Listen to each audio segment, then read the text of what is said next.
Para todas las personas que se contactan en estos momentos con las redes digitales de Periódico del Meta, bienvenidos a Entrevistas PDM. Es un honor para nosotros hoy contar con la presencia de dos magistradas de la Jurisdicción Especial para la Paz. Son ellas la doctora Nadiesta Enríquez y la doctora Rainere Jaramillo. Ellas están en Villavicencio por una audiencia especial de víctimas que se realizó aquí en el departamento del Meta. Doctoras, bienvenidas a Periódico del Meta. Gracias, John, por la invitación. Para nosotros es muy importante poderles contar a todos los habitantes de esta región que hoy la Jurisdicción Especial para la Paz, a través de sus magistrados y magistradas de la Sala de Reconocimiento de Verdad y Responsabilidad, está aquí en una audiencia con las víctimas de la región de Ariari, Guayavero, Caguán, Florencia y Caquetá, escuchando de ellas observaciones en relación con las victimizaciones que ellas han vivido, a partir de haber escuchado a más de 53 miembros de la Fuerza Pública, de la Fuerza de Tarea Conjunta, Brigada Móvil 10 y los batallones contraguerrillas 78 y 75. Esta región, como ustedes lo habrán podido escuchar en el transcurso de la audiencia, fue afectada de manera diferenciada y desproporcionada en términos de la guerra, sobre todo en esta región que se consideró como retaguardia de las FARC. Todo esto lo investigamos en un macrocaso que es el número 8, denominado Investigaciones de Violaciones a Derechos Humanos, infracciones al derecho internacional humanitario cometido por la fuerza pública en alianza con paramilitares y terceros. Y esto, pues por supuesto, no es solo un tema aislado, esto tiene relaciones con diferentes territorios del país. Y lo que estamos viendo aquí es parte de una estrategia paramilitar que se dio en otras regiones del país y que ha llegado hasta esta región de los Llanos Orientales. Precisamente ese era un tema que nos explicaba en la rueda de prensa con los medios de comunicación la doctora Enríquez, cuando le preguntábamos acerca de la violencia y de la masacre de Mapiripán exactamente. ¿Cómo se da ese caso y esa relación con los procesos que se están adelantando en el Urabá y en Antioquia? Sí, efectivamente ha sido todo un avance, una progresiva investigación la que se ha adelantado en la Jurisdicción Especial para la Paz desde cada uno de los macrocasos desde su inicio. En este momento, pues refiriéndonos precisamente a los crímenes cometidos por miembros activos e inactivos de fuerza pública, sin perjuicio de las investigaciones que se están dando respecto a las extintas FARC-EP y terceros civiles que se han presentado voluntariamente a la jurisdicción. Refiriéndome entonces en lo que nos atañe sobre este caso particular, el caso 8 tiene unos antecedentes muy importantes. Primero, la forma como nos llega la información. Es importante señalar que la información llega a través de informes presentados primero por las instituciones del Estado y por la sociedad civil, las organizaciones de defensores y defensoras de derechos humanos, organizaciones de víctimas.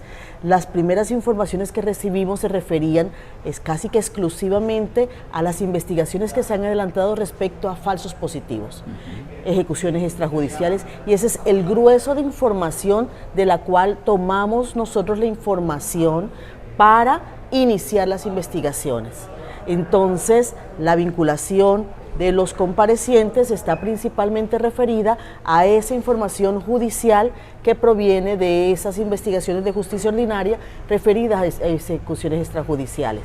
Pero también hay una fuente muy valiosa y es las investigaciones que se han dado a nivel que se están dando, porque muchos de esos procesos están activos a nivel internacional, sobre estos que han sido objeto de demandas internacionales por falta de investigación del Estado. Esto, tanto en el caso, los primeros casos investigados, ha sido fuente de información. Sí. Cuando llegamos al caso 8, en el que el repertorio de violencias es mayor, alimentado con un número mayor de informes y unas investigaciones precedentes, siempre tenemos como base los comparecientes vinculados relacionados con ejecuciones extrajudiciales.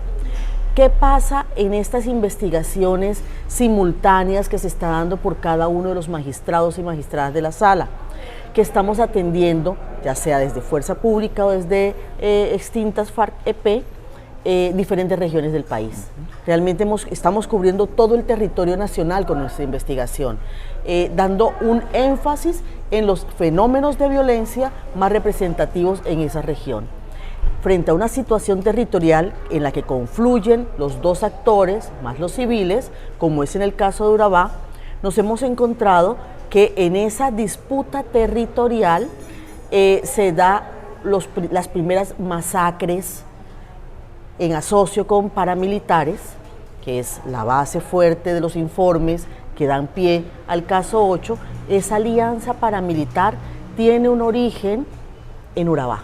Siendo el laboratorio de la violencia que se da en Urabá, tenemos allí una disposición de tropas que estaban paramilitares, que estaban en Urabá en asocio y colaboración con Fuerza Pública, que fueron trasladadas hasta el llano. Y es allí donde tenemos las primeras violencias, la primera masacre que se da en el llano.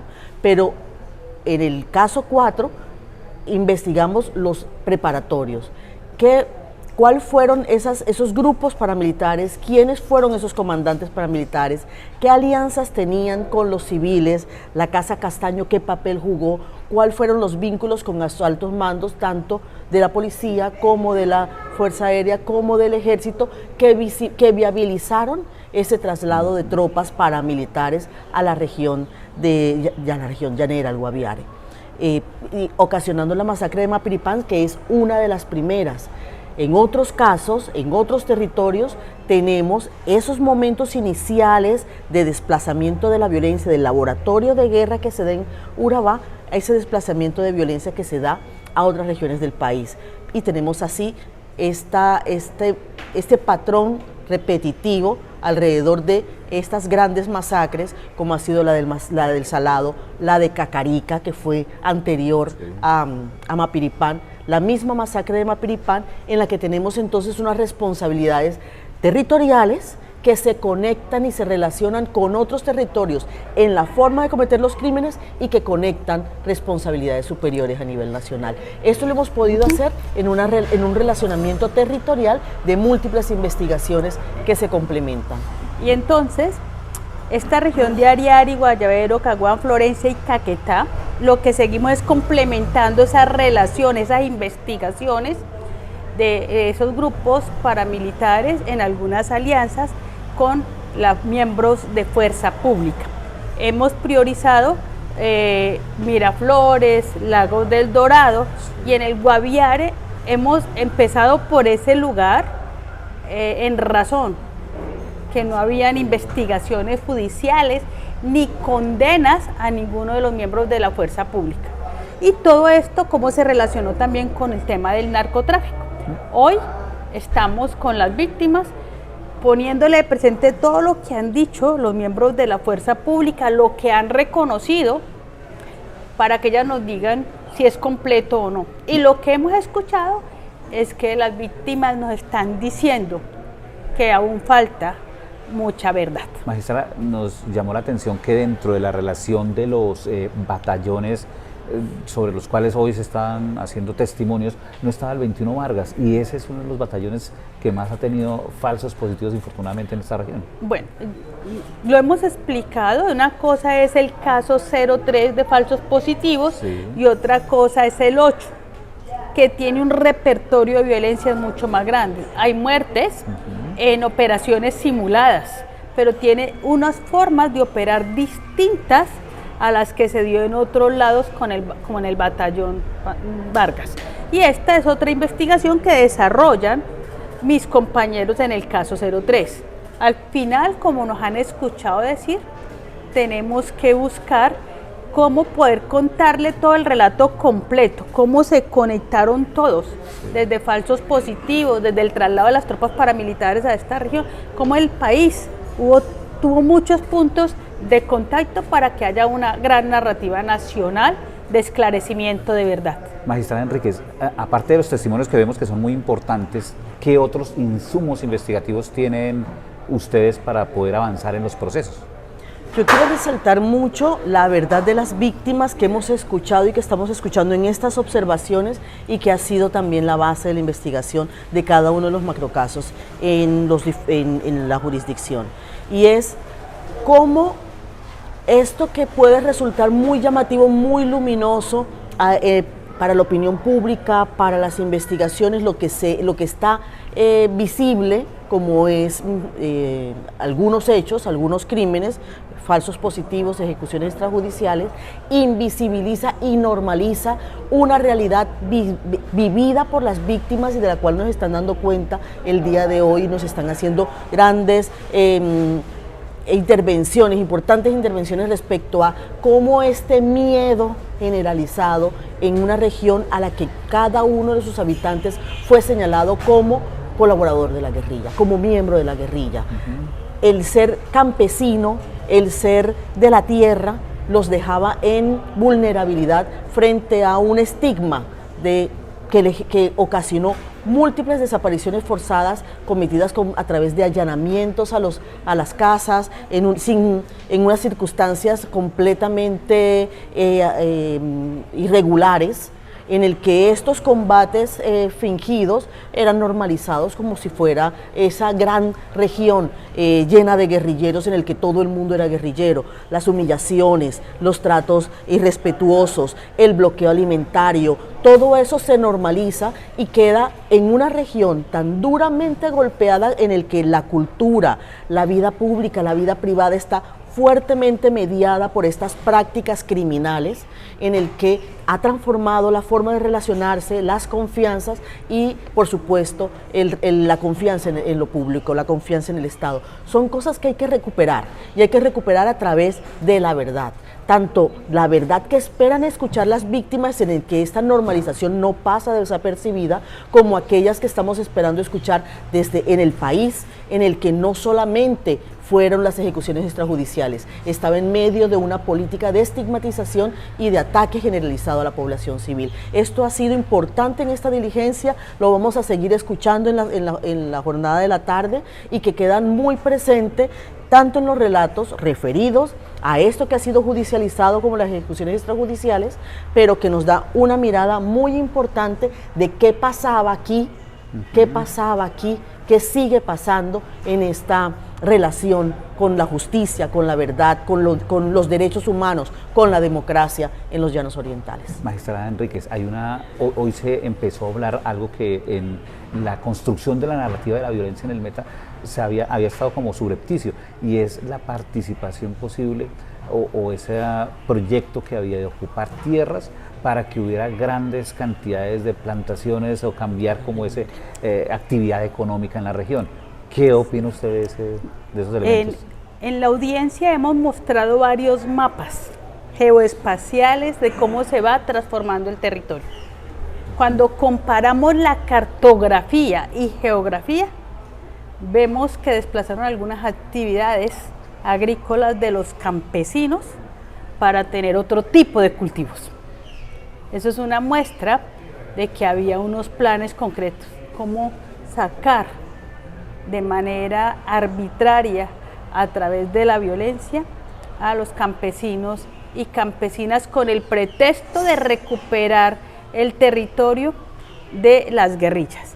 Eso es lo que hoy está quedando en evidencia. En el macrocaso 8, en esta primera audiencia, lo que estamos mostrando al país es que en esta región se vivió cruelmente esa situación y esas relaciones. Una región que poco se había investigado y poco se había mirado por la estigmatización de ser una región de la guerrilla. Claro. Magistrada Enríquez, y ya para ir terminando con las dos, y muchísimas gracias por darnos este tiempo con Periódico del Meta. La jurisdicción está empezando a ser criticada por diferentes sesgos ideológicos, a veces de un lado, a veces de otro. Se está pidiendo incluso ahora un tribunal de cierre. ¿Cómo ven ustedes esa posibilidad en la justicia que se está dando en el país? Magistrada Enríquez. Adelante, magistrada Jaramillo. Sí, señora. Digamos, entendemos que realizar nuestro trabajo, que es desenterrar unas verdades que no se querían conocer, desenmarañar. Aquí utilizan mucho el término de la maraña. La maraña era donde, comillas, se daban muchos de los combates.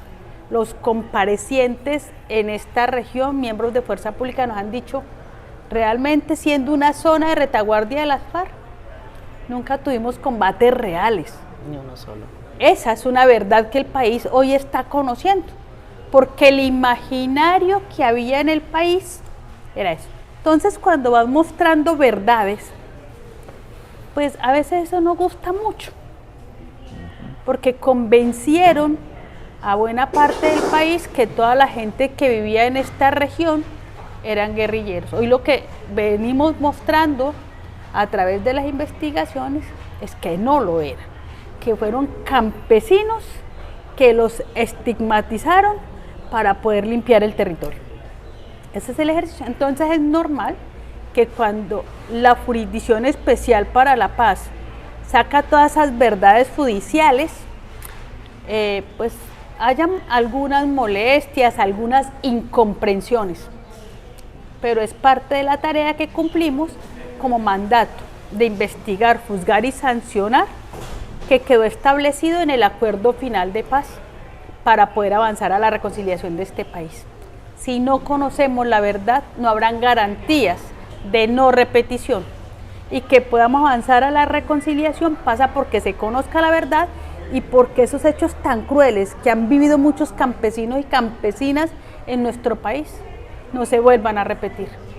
Hoy hemos sido testigos del dolor de las víctimas, y no solo hoy, en todas las audiencias que realizamos, la piel se nos recoge y el corazón se nos arruga. Claro. Es muy duro. Y bueno, esas verdades no siempre gustan a todo el mundo. Magistrada. Así es.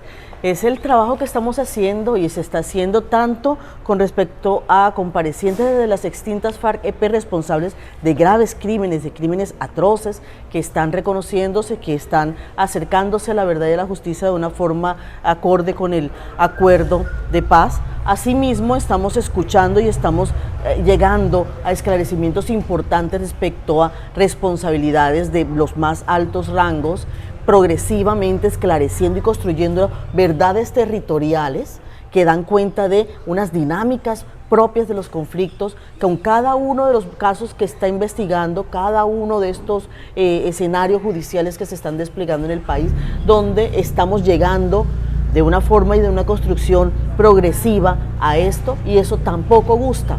Eso tampoco gusta. Lo cierto es que la verdad está abriéndose camino y la verdad nos debe transformar como país, como nación, como sociedad. La verdad, la lucha de la verdad y la esencia y la necesidad de tener una verdad clara para el departamento del Meta y obviamente para el país. Muchísimas gracias a ustedes, magistradas, por este tiempo con Periódico del Meta. Un mensaje final para las víctimas y para la audiencia de Periódico del Meta en la región.